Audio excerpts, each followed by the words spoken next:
તો એ ચિંતા છે.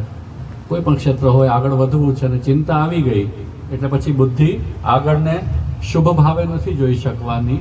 એક પ્રકારનો વિષાદ, એક પ્રકારની નેગેટિવિટી આવી જાય. ચિંતા હટે તો બધું શુભ દેખાવા માંડે, આગળની ગતિ પણ આપણને પ્રાપ્ત થાય. તો એ પણ ભાવ આપણા બાળકોએ ખૂબ સુંદર રીતે દયારામભાઈના પદમાં પ્રકટ કર્યો. એક બાલિકાએ એના જ અનુસંધાનવાળું નવરત્ન પણ આપણને શ્રવણ કરાવ્યું.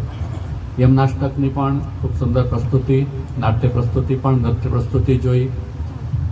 વિશેષ આનંદ મનોરથી પરિવારની બાલિકા દ્વારા જે આપણને વક્તવ્ય દ્વારા આપણી ભગવત સેવામાં અહંકાર નહીં પણ પ્રભુએ કૃપા કરીને આપણ ભગવત સેવાનો લાભો પ્રાપ્ત કરાવ્યો છે, એ દીનતાનો ભાવ રાખવાનો બોધ આપ્યો. બહુ સુંદર સુંદર વાતો પાછળના બાળકોના માધ્યમથી આપણને પ્રાપ્ત થઈ છે. એમાંથી જેટલું પણ આપણે ગ્રહણ કરીશું આપણા જીવનમાં એનાથી વૈષ્ણવતા વિશેષ અભિવ્યક્ત થશે. વિશેષમાં તો વલ્લભની કૃપાનો આ માર્ગ છે. આપણા ગુરુ શ્રી વલ્લભાચાર્યજી જેવા પરમ ગુરુ આપણને પ્રાપ્ત થયા છે, જેમણે સર્વશાસ્ત્રોનો સાર એવો પુષ્ટિ ભક્તિ માર્ગ આપણા માટે પ્રકટ કર્યો છે. આ બહુ મોટી વાત છે, કેમકે શાસ્ત્રો અપાર છે. શાસ્ત્રોનો વિચાર કરીએ તો આપણી બુદ્ધિ તો એમાં ચાલે પણ નહીં. કોઈ સામાન્ય મનુષ્યનું કાર્ય નહીં કે વેદથી લઈને અને ભાગવત પર્યંત, મહાભારત, રામાયણ, અનેક સ્મૃતિઓ, અનેક સૂત્ર ગ્રંથો, આ બધાની એક વાક્યતા કરીને એને કોઈ નિર્ણય પર આવી શકે. એ તો આચાર્ય ચરણ જ છે કે જે પોતાના મુખારવિંદથી, પોતાના ચિંતન દ્વારા, પ્રભુની આજ્ઞાથી આ માર્ગને પ્રકટ કરી શકે. શ્રી વલ્લભે સર્વશાસ્ત્રોનો સાર અને એમાં પણ ગીતા અને ભાગવતનો સાર સમજાવ્યો. એ જે વાત છે, વિશેષ કરીને શ્રીમદ ભગવદ્ ગીતા અને ભાગવતનો સાર હોય તો એ પુષ્ટિ ભક્તિ માર્ગ છે, કૃષ્ણ ભક્તિનો માર્ગ છે, કૃષ્ણ શરણાગતિનો માર્ગ છે. એ આપણને પ્રાપ્ત થયો છે. આપણે સર્વપ્રથમ પ્રભુને શરણાગત થઈએ છીએ એટલે સૌથી પ્રથમ આપણી આવશ્યકતા છે કે આપણી શરણ ભાવનાને દ્રઢતાથી એનો નિર્વાહ કરીએ. આદર સર્વનો છે, પણ આશ્રય આપણા ઈષ્ટ ભગવાન શ્રી કૃષ્ણનો. આપણે સૌથી પહેલી દીક્ષા લીધી, શ્રી કૃષ્ણ શરણમ મમ. શ્રી વલ્લભ આજ્ઞા કરે છે, ગુણગાને સુખાવાપ્તિ ગોવિંદસ્ય પ્રજાયતે યથા તથા શુકાદીનામ નૈવાત્મનિ કુતોન્યતઃ.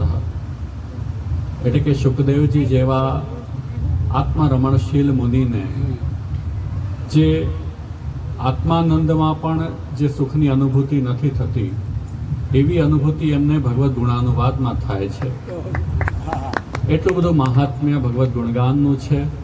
અને એટલે જ શુકદેવજી શ્રીમદ ભાગવતને અભિવ્યક્ત કરે છે, પોતાના આત્માનંદમાં રમણશીલ હોવા છતાં પણ. આપણા કીર્તનમાં પણ કહ્યું કે ગોવિંદના ગુણગાનમાં જે સુખ છે, સો ન હોત જપ તપ વ્રત સંયમ કોટિક તીરથ ના હે જો સુખ હોત ગોપાલે ગાય. ભગવાનના ગુણગાનમાં જે સુખ છે એ કરોડો જપ તપ કરીએ કે કોટિક તીર્થો નાહીએ તો પણ એ સુખ પ્રાપ્ત નથી થતું. એવું ભક્તિનું મહાત્મ્ય, એવું ભગવદ્ ગુણગાનનું મહાત્મ્ય. અને તેથી જ પ્રભુ આજ્ઞા કરે છે કે જ્યાં મારા ગુણ ગવાય છે ત્યારે હું ત્યાં સાક્ષાત બિરાજું છું. આપણે તીર્થ સ્નાન કરવા જઈએ તો પ્રભુ એમ નથી કહેતા જ્યાં તમે તીર્થ સ્નાન કરશો ત્યાં હું વિદ્યમાન રહીશ. એ તો પુણ્ય પ્રતાપે જે ફલ મળશે મળી જશે, પણ પ્રભુ એનો આનંદ લેવા ત્યાં આપણા તીર્થ સ્નાનમાં નહીં હોય. આપણા જપ તપમાં પણ પ્રભુને એવી દરકાર નથી કે મારી ઉપસ્થિતિ હોય. એ તમારા પુણ્ય પ્રતાપે જે તમને ફલ શાસ્ત્ર કહેતું હોય પ્રાપ્ત થઈ જશે. ગુણાનુવાદમાં તો પ્રભુને પણ પ્રસન્નતા છે, આનંદ છે. એવું ગુણગાનનું મહત્વ છે. આપણો ભક્તિ માર્ગ શ્રી વલ્લભની કૃપાથી પ્રાપ્ત થયો અને એમાં આપણને કૃષ્ણ ભક્તિ પ્રાપ્તને કરવા માટેનો આવો સુઅવસર પ્રાપ્ત થયો છે. એનું ગૌરવ લઈએ. પાછળના બાળકોએ પણ આપણા માર્ગની આ વિલક્ષણ પદ્ધતિઓને વિભિન્ન જે પ્રસ્તુતિઓ છે એમાં પ્રકટ કરી. સૌથી પહેલાં તો ચિત્ત તું સીધને ચિંતા કરે, કેમ કે આપણને જ આપણા માટે પ્રકાશિત ન થઈ શકે. તેથી એ દ્રઢતા અવશ્ય રાખો, વિવેક રાખીએ, ધૈર્ય રાખીએ. બધું પ્રભુ આપણા હિત માટે જ કરે છે. દુઃખ પણ આવે છે તો એ સુખ દુઃખના ચક્ર ચાલતા રહેશે. આપણી દ્રઢતા આપણા આશ્રય ભાવમાં અવશ્ય હોવી જોઈએ. અમે તો રાજના ખાસા ખવાસ, આપણે પ્રભુની કૃપાપાત્ર સૃષ્ટિ છીએ. એ ભાવ હૃદયમાં હશે તો ક્યારે પણ વિચલિત નહીં થઈએ અને એ દ્રઢતાથી, આનંદથી આપણી ભક્તિ માર્ગમાં ગતિ થતી રહેશે.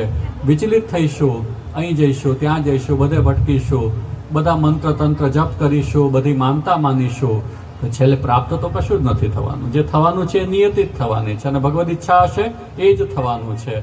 આપણે આપણા ધર્મથી ભ્રષ્ટ થઈ ગયા હોઈશું. બાકી તો જે થશે થશે જ. આ સૃષ્ટિમાં તો સતત કંઈક ને કંઈક થઈ રહ્યું છે. તો એનાથી વિચલિત થવા કરતાં આપણી દ્રઢતા આપણા માર્ગ પર, આપણી દીક્ષા એના મંત્ર પર, શ્રી વલ્લભ આપણા ગુરુ એમના સિદ્ધાંતો પર રાખીએ અને નિષ્ઠાપૂર્વક આ માર્ગ પર આગળ વધીએ એવી સૌને ખૂબ ખૂબ શુભકામના આપું છું. વિશેષ